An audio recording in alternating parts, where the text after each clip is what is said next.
Hey guys, Good Marks Goods here, and today we're going to take a look at one of the most beautiful and rare patterns of silverplate you can find by the big manufacturing firms. And this one is by Wallace Silversmith, and it's called Christopher Wren. Yeah, it must have had something to do with the Pilgrims or something, because I see what appears to be a bounty, a feast, and then there's like a giant turkey tail on the pattern. That is how you know you have Christopher Wren, is you see the giant turkey surrounded by a delicious feast. It definitely reminds me of Thanksgiving. Now let's go take a look at the beautiful decoration that's right next to the handle. Here's what I mean. I swear, it looks like a turkey tail. Doesn't have an actual turkey, but yeah, tail here, and there's a rose on the right side, another flower here, and then like what looks like a bunch of grapes, an apple and a pear. So nature's bounty, what they were going with here. And then there's kind of like some shell motifs going on around the edges, maybe like the bounty of the sea, and whatnot. So this is a very, very rare and hard to find pattern, and it can go quite high as far as silverplate goes.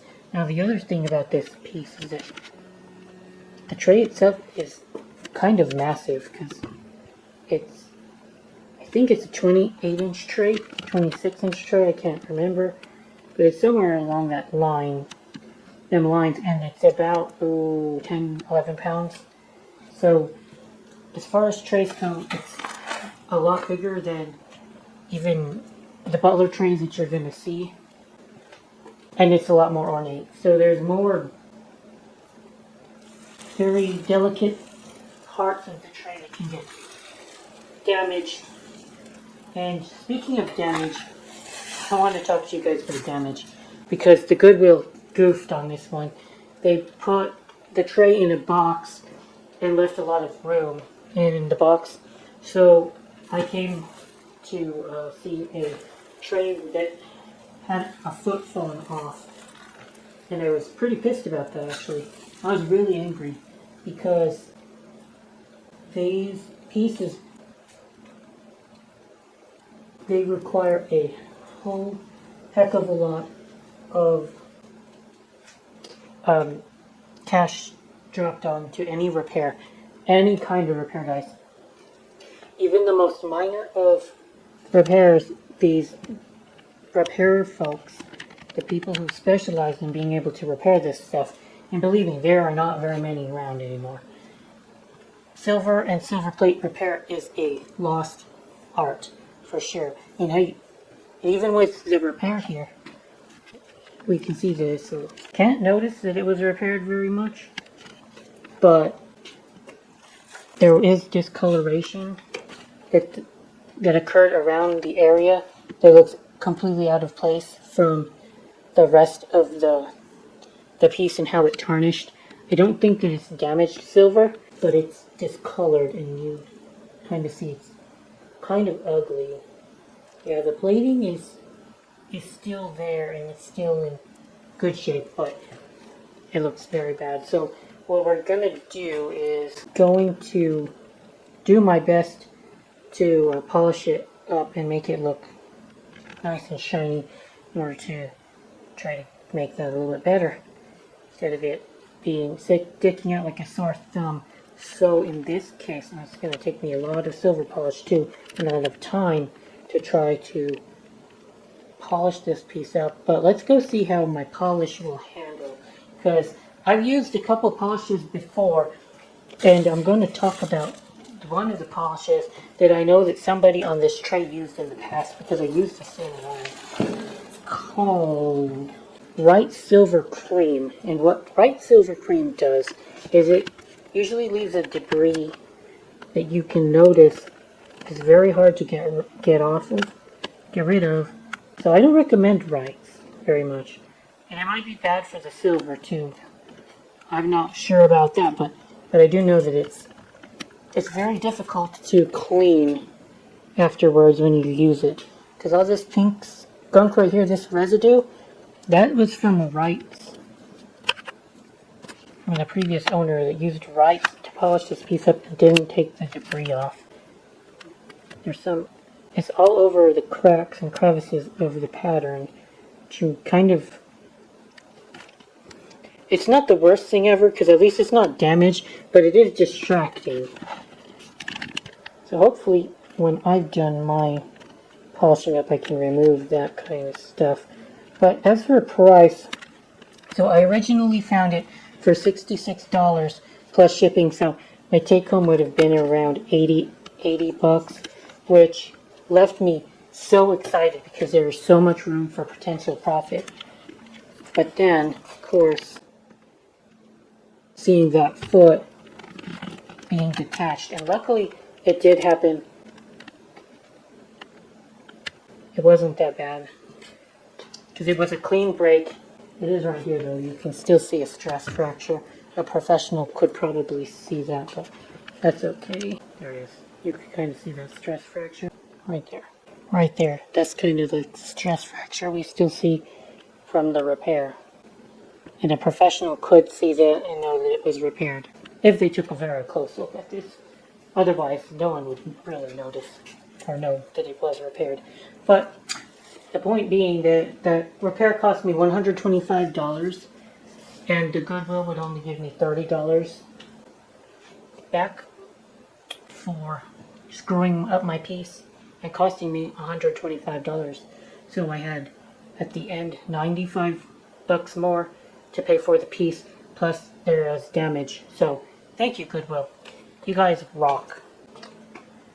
Now why did I still keep it after that? Well, because it's still worth a lot, and I still really wanted this piece because even though I'm going to get less profit, I want my store to be known as a store that can bring in find very, very rare and very, very valuable pieces of silver plate. That's kind of where I'm at here. Because even if most people won't be able to afford the piece, this is the kind of thing that brings eyeballs into somebody's store and makes it more likely that you'll get impressions and views, even if they aren't going to buy this particular piece. It brings the eyeballs to the place. So that's what I want. That's what I like about this piece. If you enjoyed this piece of silver plate, and I have a lot of work to do in order to get it back to even. So here we have the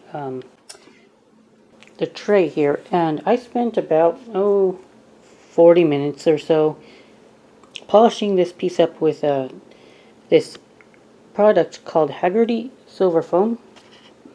Haggerty Silver Foam is pretty good. I really like it compared to the other silver polish that I had purchased before, and that's called Wright's Silver Cream. I didn't like Wright's very much because you'd always get a ton of residue that ends up being deposited in places like crevices and whatnot. So if you used Wright's on it, it might work a little bit faster, but